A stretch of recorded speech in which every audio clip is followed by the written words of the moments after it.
You're sitting there, staring at the screen. Maybe it's the end of the month, maybe it's a random Tuesday afternoon, and you're checking your numbers. Your net worth, your savings, your investment accounts. And for a second, you feel this weird emptiness. You've been grinding for years. You've done the budgeting apps, you've skipped the vacations, you've eaten the mediocre lunches, you've said no to going out with your friends, and you finally hit it. You crossed that massive psychological threshold. You hit $250,000. And instead of feeling like you're on top of the world, instead of feeling that massive rush of dopamine you thought you'd get, you just feel kind of tired.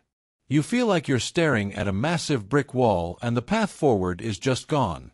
It just fades into the fog. You're sitting there, staring at the screen. Maybe it's the end of the month, maybe it's a random Tuesday afternoon, and you're checking your numbers. Your net worth, your savings, your investment accounts. And for a second, you feel this weird emptiness. You've been grinding for years. You've done the budgeting apps, you've skipped the vacations, you've eaten the mediocre lunches, you've said no to going out with your friends, and you finally hit it. You crossed that massive psychological threshold. You hit $250,000.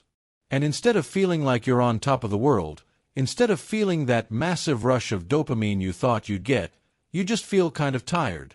You feel like you're staring at a massive brick wall and the path forward is just gone. It just fades into the fog.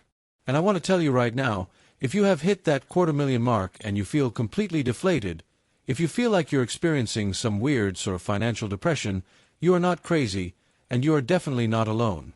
There is this massive, hidden psychological trap that snaps shut the exact moment your net worth hits $250,000. It's a shift in the math, a shift in your psychology, and a shift in how you view time. And once you understand what's actually happening behind the scenes, it completely changes the way you look at your money, your future, and what you need to do next to break through this invisible ceiling. So, why does it feel like a dead end? Let's get into it. The very first thing you have to understand is the math of momentum and how it actually betrays you at this specific level. When you are starting from zero, or even negative zero, like you're in debt, the early stages of wealth building are incredibly frustrating, but they have this hidden superpower: visible relative progress. Think about it. If you have exactly $0 in your savings account, and you manage to scrape together your first $1,000, that is an infinite percentage increase. You went from nothing to something. It feels amazing. Then you go from $1,000 to $5,000. That's a 400% increase. You can see it happening. Every single dollar you save is making a noticeable dent in the universe. Your net worth is moving fast in percentage terms. But something happens when you start approaching $250,000. The law of large numbers starts to play tricks on your brain.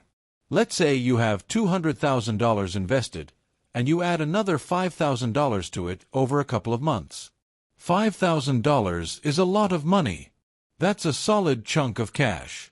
But relative to $200,000, it's a measly 2.5%. Your brain, which is used to getting those massive dopamine hits of 50% or 100% growth early on, suddenly gets fed a 2.5% increase and it just rejects it. It feels like you're pushing a boulder and it's barely moving. I was talking to a guy recently. Let's call him Marcus. Marcus is 36, he's an engineer, and he'd been aggressively saving for about 7 years. He finally hit $250,000 in his investment accounts. I expected him to be thrilled. Instead, he told me, I just looked at my portfolio, added up the contributions I made this quarter, and realized I worked my ass off for 3 months just to move the needle by 2%. What is the point? And that is exactly the point. The point isn't that the math changed. The point is that your brain hasn't caught up to the math. You are applying the psychology of a beginner to the reality of an intermediate. The simple breakdown here is this: early wealth is about percentages, mid-stage wealth is about absolute dollars. You have to actively retrain your brain to stop looking at the percentage growth on your dashboard and start looking at the raw dollar amount. $5,000 is $5,000. It buys a used car. It covers a month of rent. It is real, tangible wealth. But because it doesn't double your account balance anymore, your brain tells you it's worthless. Magically come back and start figuring out how much coal you need to shovel into the engine to make this thing fly. You've got this. Keep pushing. So, what's the actionable takeaway here? You have to gamify the absolute numbers, not the percentages. Set a goal to add $50,000 in raw dollars this year. Don't worry about what percentage of your portfolio that represents. Just track the raw cash. Celebrate the raw cash. Because when you have $250,000, adding $50,000 is a massive achievement, even if the spreadsheet makes it look like a rounding error. Okay, so the math is part of it. But there's a deeper, much more insidious layer to this dead-end feeling. It's what I call the screw it threshold. When you have $10,000 in the bank, you are hyper-aware of your vulnerability. You know that one broken transmission, one medical emergency, or one lost job could wipe you out completely. Fear is a fantastic motivator. It keeps you sharp. It keeps you packing your lunch. It keeps you driving the old car. But $250,000? For most people, that crosses a very specific psychological line. It's the line where you transition from feeling vulnerable to feeling safe. Not completely financially independent, but safe. You know that if things go horribly wrong, you have a massive cushion. You could live for a couple of years on this money if you absolutely had to. And here is the trap. The moment you feel safe, the urgency dies. Have you ever noticed that the most aggressive savers are usually the ones with the least amount of money? They are sprinting out of the burning building. But once you hit $250,000, you're out of the building. You're standing on the sidewalk. The fire isn't licking at your heels anymore. You look around and think, you know what? I've been eating cheap chicken and rice for 5 years. I deserve a new car. I deserve a nice vacation. It's like going on a strict diet. The first 20 pounds fall off because you are terrified of your health. But once you hit a healthy weight, you start sneaking a cookie here, a slice of pizza there. Before you know it, your weight loss stalls completely, and you feel stuck. Financially, lifestyle creep at the $250,000 mark is absolutely devastating because the gap between your current spending and your potential spending has widened so much. Going from a $15,000 car to a $25,000 car doesn't feel like a big leap when you have $250,000 in the bank. But that $10,000 difference represents months of compounding time. I fell into this myself, honestly. A few years ago, I hit around that mark, and I remember walking past a high-end electronics store. Previously, I would have just kept walking, muttering to myself about how I didn't need it.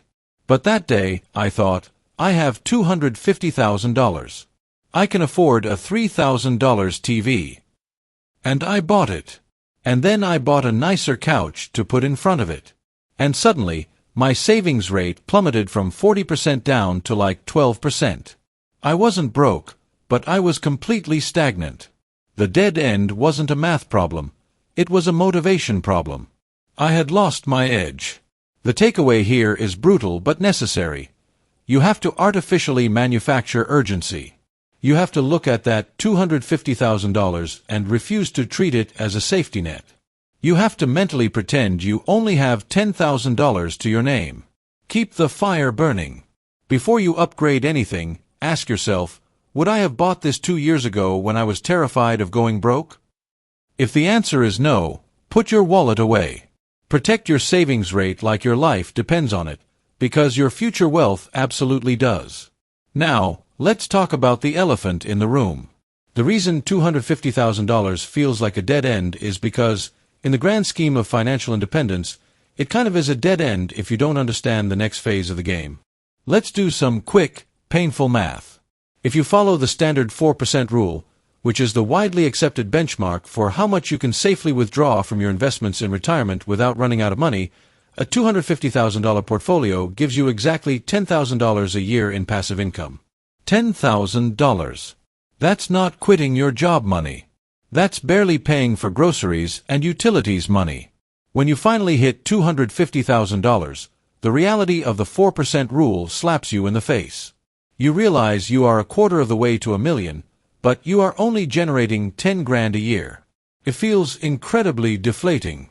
You look at that $250,000 and you realize, wow, I worked for almost a decade to buy myself a part-time minimum wage job. It's like climbing a mountain. You've been hiking for hours, you're exhausted, you look up, and you realize you've only made it to base camp. The peak is still hidden in the clouds. This is where most people quit. Not literally, they don't go spend all their money, but they quit trying. They settle into a comfortable mediocrity. They accept that they will work until they are 65, and this $250,000 will just be a nice little nest egg that sits there, barely growing, because they stop contributing. But here's the perspective shift that changes everything. You need to stop looking at $250,000 as a final destination and start looking at it as the foundation of a money-making machine. Right now, the machine is small. It spits out $10,000 a year. Your job right now is not to live off the machine. Your job is to feed the machine.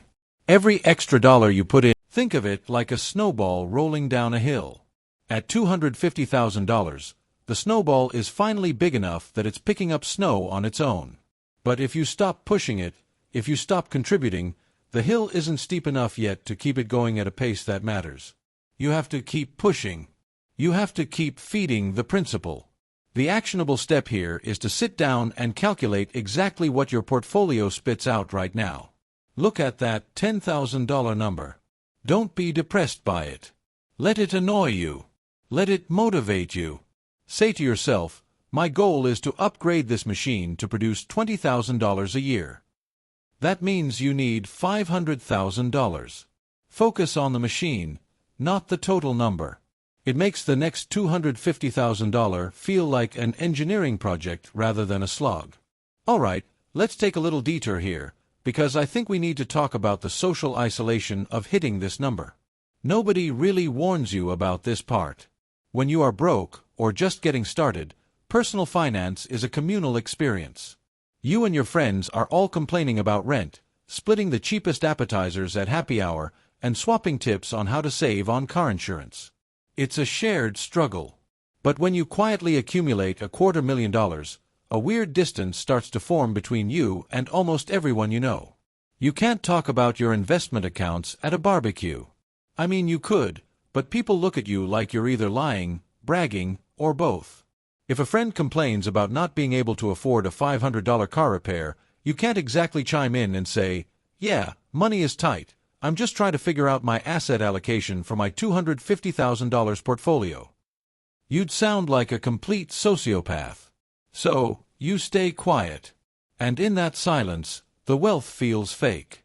It feels like monopoly money because it's not validated by your peer group. You start feeling a bit like an alien. You're hanging out with people who are playing the game on easy mode, spending everything they make, and you're over here playing on hardcore survival mode, hoarding cash, and you can't even share the victory of hitting $250,000 with anyone. It's incredibly lonely. And when you combine that loneliness with the lack of dopamine and the realization that $10,000 a year won't let you retire, yeah, it feels like a massive dead end. I remember sitting at a dinner party a while back. Everyone was talking about the new iPhones they were financing, the car leases they were about to sign. Someone asked me what I was up to, and I just mumbled something about just saving for a house. I had more liquid money than anyone in that room, but I felt like I had to shrink myself to make them comfortable. It was exhausting. What do you do with this? First, you accept it. Accept that being financially responsible is an inherently isolating path in a consumer-driven society. You are playing a different game than 95% of the population, and you cannot expect them to understand your milestones. Second, you have to find your tribe. You don't need to go to real-life meetups if you're an introvert, but you need to immerse yourself in communities, whether it's YouTube channels, specific subreddits, or books, where $250,000 is viewed as an amazing starting line, not a weird flex. You need to normalize your reality by surrounding yourself, even digitally, with people who are on the same path. Okay, Let's pivot to something incredibly practical that actually trips people up at this stage. The complexity trap. When you had $5,000 to invest, life was simple. You put it in an index fund, or maybe a target date retirement fund, and you forgot about it. But when you hit $250,000, a demon wakes up inside you. The demon of over-optimization. Suddenly, you start thinking, I'm a sophisticated investor now. I have $250,000. I shouldn't just be holding boring index funds. I need to tax loss harvest. I need municipal bonds. I need a slice of international small-cap value. I need to look into commercial real estate syndications. You start spending hours reading financial forums, tweaking your spreadsheet, moving $5,000 from one account to another to save $12 in taxes over the next decade. You fall into the trap of thinking that because you have a larger pile of money, you need a massively complex strategy to manage it. But here's the truth. Complexity is the enemy of execution. Every hour you spend tweaking your asset allocation is an hour you aren't spending on your career, isn't spent with your family, and isn't spent earning the actual income you need to push past this $250,000 wall. I knew a guy who got so obsessed with optimizing his $300,000 portfolio that he actually neglected his side business. He was spending 10 hours a week trying to save 0.2% on his expense ratios, while his business, which was bringing in $80,000 a year in profit, stagnated because he wasn't paying attention to it. He literally sacrificed tens of thousands of dollars of potential income to save a few $100 in fees. It's madness. The actionable advice here is to embrace radical simplicity. If you have a simple, boring, 3-fund portfolio that auto-invests, leave it alone. At $250,000, your investments are not your bottleneck. Your savings rate and your primary income are your bottlenecks. Stop trying to be a hedge fund manager with $250,000. You don't have enough capital for complex strategies to make a meaningful difference. Keep the investing on autopilot and redirect all your mental energy toward earning more money in your day job or your business. And this brings us to the ultimate realization, the real reason this number feels like such a dead end. At $250,000, you hit the self-made ceiling. Let me explain what I mean by that. For most normal people, saving $250,000 requires extreme frugality combined with a decent, but normal salary. Let's say you make $75,000 to $100,000 a year. To save $250,000, you have to keep your lifestyle incredibly low. You basically have to live like you make $40,000 a year and invest the rest. You can pull that off. It takes discipline, but human beings are incredibly good at suffering through temporary discomfort for a long-term goal. But to get from $250,000 to $1 million, the math gets really, really hard if you don't change your income. Let's say you keep your $75,000 a year job. After taxes, you might take home $55,000. Even if you live like a monk and save $25,000 a year, it's going to take you another decade, maybe longer depending on market returns, to hit $1 million. A whole decade of saying no to life, just to add another $750,000.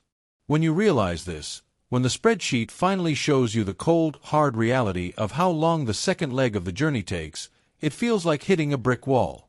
You realize that frugality alone has a hard ceiling. You have squeezed the orange dry. There is no more juice left. This is the exact moment people feel like giving up. They say, "Screw it, I'm going to enjoy my life. I'll just let this $250,000 sit here." But the dead end isn't a stop sign. It's a detour sign. Hitting the self-made ceiling simply means that the saving phase of your journey is maxed out, and the earning phase has to begin. You cannot save your way to $1 million from this point. You have to earn your way there. You have to ask for the raise. You have to apply for the senior position.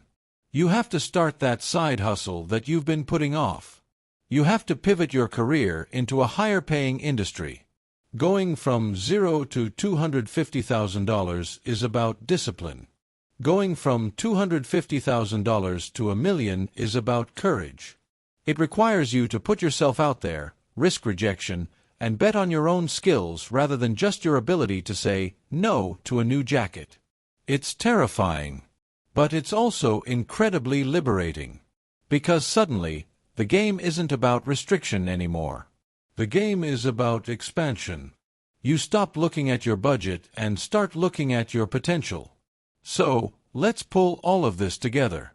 If you're sitting at $250,000 and you feel that weird, heavy, stagnant feeling in your chest, I need you to realize what is actually happening. You are not failing. You are not broken. You are simply experiencing the transition from the beginner phase of wealth building to the advanced phase. The dopamine has faded because the percentages have shrunk, so you need to start celebrating absolute dollars. The urgency has died because you feel safe, so you need to artificially manufacture that hunger again to protect your savings rate from lifestyle creep. The $10,000 a year passive income feels pathetic, so you need to stop looking at it as a finish line and start viewing it as a small engine that desperately needs more coal. The loneliness is real because you're outgrowing your old financial peer group, so you need to find a new tribe that understands the journey. The complexity trap is calling your name, so you need to reject it, keep your investments boring, and focus on your actual bottleneck.